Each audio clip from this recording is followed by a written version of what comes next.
अस्सलामुअलैकुम, कैसे हैं आप सब? आई होप के सब ठीक होंगे। हम भी बिल्कुल ठीक ठाक हैं। तो यहाँ पे हम आज बनाने लगे थे निहारी। चिकन निहारी मैं बनाने लगी थी, तो उसी के लिए हम किचन में चलते हैं। यहाँ पे मैंने लिया एक पैन में मैंने 1 कप ऑयल का ऐड किया है और उसमें मैं हाफ़ केजी चिकन ऐड कर लूँगी। तो इसमें निहारी में ऑयल हमेशा ज़्यादा यूज़ होता है, क्योंकि कम ऑयल में ये नहीं बनती सही। इसमें हमने पहले चिकन को अच्छी तरह से फ्राई करना होता है, तो इसलिए इसमें ऑयल हमेशा ज़्यादा ही यूज़ होता है। तो यहाँ पे मैंने इसमें चिकन ऐड कर लिया है। ये हाफ़ केजी चिकन है, तो अब इसको हम अच्छी तरह से फ्राई कर लेंगे। इसको ये हाफ़ डन या नहीं करना, इसको फुली कुक करना होता है। तो इसलिए इसको मैं बहुत अच्छी तरह से फ्राई करूँगी, यहाँ तक कि ये इस पे हल्का सा गोल्डन सा कलर भी आ जाए और ये अच्छी तरह से जो इसकी अपनी एक चिकन की स्मेल होती है वो भी ख़त्म हो जाए।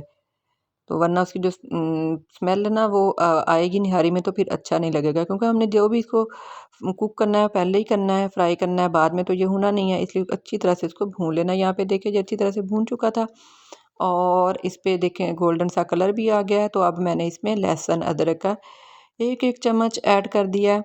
मैंने इसमें कूट के डाला, आप उसका पेस्ट भी ऐड कर सकते हैं, लेकिन जो कूटा हुआ लहसुन अदरक होता है ना उसका टेस्ट पेस्ट की निस्बत ज़्यादा होता है। तो अब हम उसको भी 2-3 मिनट के लिए फ्राई कर लेंगे, ताकि लहसुन का कच्चापन दूर हो जाए। तो यहाँ पे मैंने लिया है निहारी मसाला। ये मैंने खुद ही बनाया था, लेकिन ये मेरे पास पहले से बना पड़ा था, इसलिए मैं आपको बता देती हूँ कि मैंने इसमें क्या क्या ऐड किया था। मैंने 1 चम्मच इसमें ज़ीरे का ऐड किया, 1 चम्मच धनिया और 1 चम्मच सौंफ ली थी, और 2 बड़ी इलायची थी, 4 छोटी इलायची थी, दालचीनी का 2 टुकड़े थे और लौंग थे 4-5। उसके बाद जायफल और जवित्री का 1-1 टुकड़ा लिया था और 1 बादियान का फूल था। उन सबको मैंने अच्छी तरह से उसमें डाल के ब्लेंडर में डाल के मैंने इसको ऐसे बारीक पाउडर बना लिया।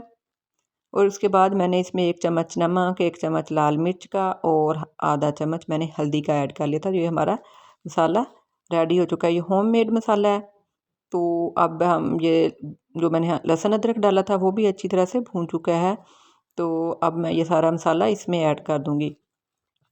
ये मसाला आपको ज़्यादा लग रहा हो, लेकिन ज़्यादा नहीं, क्योंकि बाकी चीज़ें तो हैं इसमें, लेकिन स्पाइसेस जो नमक मिर्चें वो मैंने इसी हिसाब से ऐड की हैं, तो इसलिए ये इसके लिए ज़्यादा नहीं है। तो अब इसको हम अच्छी तरह से 3-4 मिनट के लिए कुक कर लेंगे मसाले को। मैंने थोड़ा सा इसमें पानी ऐड किया है, क्योंकि मुझे लग रहा था कि ये मसाला जल रहा है। अगर आपको फ़ील हो कि ये मसाला जल रहा है या नीचे चिपक रहा है, तो थोड़ा थोड़ा पानी ऐड करके इसको भून लेना है। इसको अच्छी तरह से भूनेंगे ताकि इसका टेस्ट जो है चिकन के अंदर तक चला जाए मसाले का। तो 3-4 मिनट मैंने इसको भुना था अच्छी तरह से, और ये देखिए ये सारा मसाला जो है यकजान हो चुका है और अच्छी तरह से ये भून चुका है। तो अब फिर इसमें हम पानी ऐड कर देंगे। इतना ख्याल रखना है कि ये मसाला जलना नहीं चाहिए। यहाँ भी आपको लगे तो हल्का हल्का सा पानी आप इसमें ऐड कर सकते हैं, क्योंकि जो जला हुआ मसाला होता है ना फिर उसका टेस्ट अच्छा नहीं आता।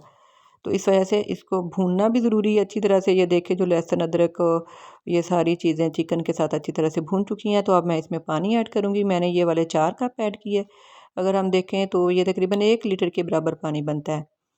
तो अब हम इसको 30 से 35 मिनट के लिए दरमियानी आंच पे पकने देंगे, क्योंकि जो निहारी का चिकन हो, बीफ हो या मटन जो भी है ना, बहुत अच्छी तरह से वो सॉफ्ट हुआ होता है, गला हुआ होता है। तो इस वजह से हम इसको इतना भूनेंगे ये अच्छी तरह से चिकन गल जाए और हमें जितनी इसकी ग्रेवी चाहिए निहारी की उतनी रह जाए। तो यहाँ पे ये अच्छी तरह से चिकन जो है टेंडर हो चुका था और ग्रेवी भी मुझे जितनी चाहिए थी मैंने उतनी रखी है। आप कम या ज़्यादा कर सकते हैं। तो यहाँ पे मैंने आटा लिया था 2 चम्मच, तो उसको पानी के अंदर घोल लिया। अब थोड़ा थोड़ा ऐड करूँगी मैं इसके अंदर।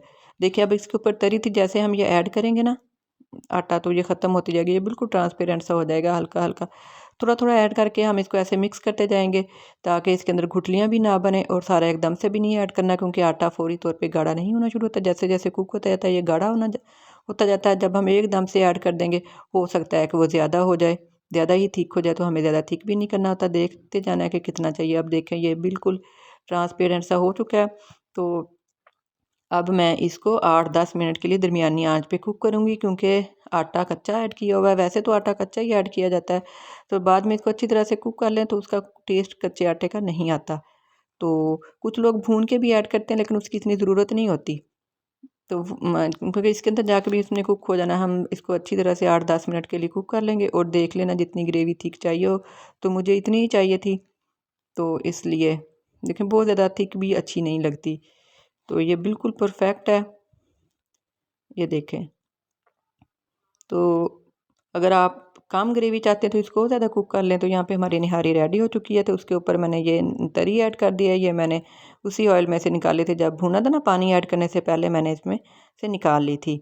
तो आप अलहदा से भी बना सकते हैं। उसके लिए आपको जितना ऑयल चाहिए, हाफ़ कप, तो उसमें आप 1 चम्मच जो कश्मीरी लाल मिर्च होती है उसको ऐड करके 2 मिनट के लिए भून लें और फिर वो वाला ऑयल ऊपर ऐड कर दें, तो वो तरी अच्छी बन जाती है। अगर मेरी आज की वीडियो पसंद आई हो तो लाइक कीजिएगा, शेयर कीजिएगा और चैनल को सब्सक्राइब कीजिएगा। अल्लाह हाफिज़।